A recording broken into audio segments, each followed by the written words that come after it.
Hello বন্ধু, তাই কথা হবে সাবরমতী রিপোর্ট এই মুভিটা নিয়ে। তো এই মুভিটা এই বছরে 2024 সব থেকে কন্ট্রোভার্সি মুভি ধরা হচ্ছিল।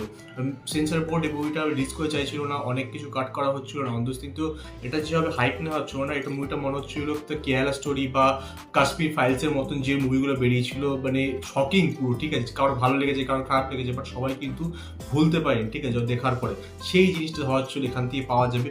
তো এইখানে কিন্তু সেভাবেই প্রমোট করা হচ্ছিল। আর যেহেতু এখানে বিক্রান্ত মেসিকে নেওয়া হয়েছে, মাসিকে নেওয়া হয়তো মনে হচ্ছিল ওইটা ভালো হবে, বাট এখানে স্টোরিটা সেরকম কিছুই নয়। ঠিক আছে, যেরকম কন্ট্রোভার্সিয়াল ভাবাটা ভাবা হচ্ছিল যে আমরা জানতে পারবো যে অ্যাকচুয়াল ঘটনা কী ঘটেছিল, সেরকম কিছুই এখানে দেখানো হয়নি।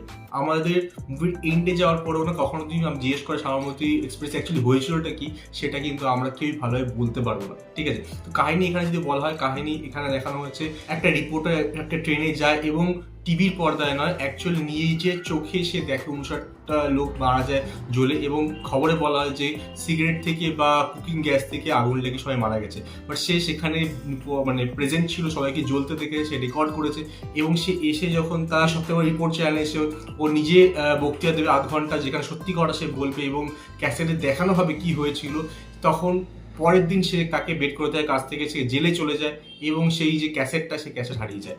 এরপরে কি হয়, এটা হচ্ছে মুভি। আর এই মুভিতে ইনস্টিড অফ যে ঘটনাটা, সেই ঘটনাটা কি হয়েছিল, কেন হয়েছিল, কে কে জড়িত ছিল, সেই সব ফোকাস না করে ফোকাস করা হয়েছে এই রিপোর্টারের লাইফের ওপর। সেই রিপোর্টার একা সবার বিরুদ্ধে লড়ছে, পুরো সমাজের বিরুদ্ধে, এবং তার যে মাসি লুক, ঠিক আছে, ব্যাকগ্রাউন্ড মিউজিক, সে কীভাবে ট্রমার মধ্যে যাচ্ছে এবং সে উড়ে এসে লাস্ট পর্যন্ত কী করে এবং লাস্ট পর্যন্ত সে স্টোরিটা সবাইকে জানায়। ঠিক আছে, এইটা হচ্ছে গল্প।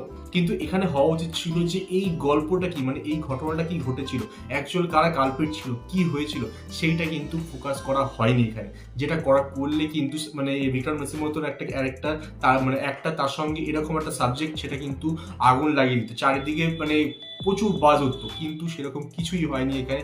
জাস্ট একটা নর্মাল সেফ গেম খেলেছে এরা। ঠিক আছে, যে কাউকে এরা টার্গেট করবে না, কারোর নাম নেবে না, কোনো পলিটিক্স, বিকজ এই যে কানেকশনটা, এটা পুরো পলিটিক্স সঙ্গে জড়িত, অনেকের সঙ্গে অনেক প্রবলেম হবে এবং যারা মুভি বানিয়েছে তাদের আই থিঙ্ক টার্গেট হবে।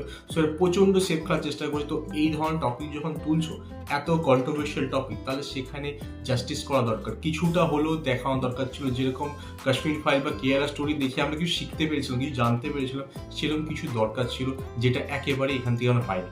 ভালোর মধ্যে আমার সব থেকে ভালো যেটা লেগেছে যে এখানে যে টিআরপির পিছনে দৌড়ানো। ঠিক আছে, নিউজ চ্যানেলগুলো খবর তৈরি করে, খবর দেখায় না, তারা খবর তৈরি করে, মেড হয়। English news versus Hindi news. ঠিক আছে, যে কোন ল্যাঙ্গুয়েজে কথা বলা উচিত, কীভাবে এরা যারা ইংলিশ বলতে পারে তাদেরকে বেশি প্রেফারিটি দেয়, ঠিক আছে, তাদেরকে খুব ক্লাসি মনে করে। ঠিক আছে, এবং এই যে ডিভাইশনটা, এটার উপরও বেশ ফোকাস করে, সেটা ভালো লেগেছে। বাট এই মুভির যেটা দরকার ছিল, সেটা খিচুড়ি বানিয়েছে।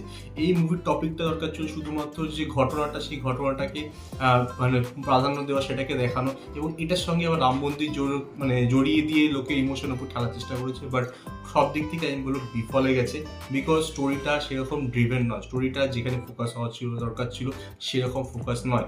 এটা একটা সুপার হিরো মুভি না, বা এটা একটা কেজিএফ মুভি না যে একজন নিচের থেকে উপরে উঠছে কীভাবে সেটা দেখাতে হবে। এখানে ফোকাস ছিল কাহিনীটা, স্টোরিটা, গল্পটা, সেটাই এখানে দেখানো হয়নি। যেটা নামই হচ্ছে সাবরমতী রিপোর্ট। ঠিক আছে, সেই রিপোর্টটা কোথায়, সেই রিপোর্টের এন্ডে গিয়ে যাবো বলে যে কি হয়েছিল অ্যাকচুয়ালি। ঠিক আছে, কিন্তু সেইখানে ব্যক্তিদের জন্য আমাদের মনে দুঃখ হওয়া উচিত, ঠিক আছে, সেটা আমরা ফিলই করতে পারি না।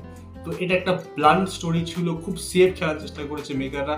এখানে সেফ না খেলে আরেকটু আই থিঙ্ক অ্যাগ্রেসিভ হওয়া উচিত ছিল। অ্যাকচুয়াল ঘটনাটা যখন তোমরা অ্যাটেম্পটে নিয়েছো, সেটা দেখানোর দরকার ছিল, তাহলে এটা অনেক বেটার হতে পারতো।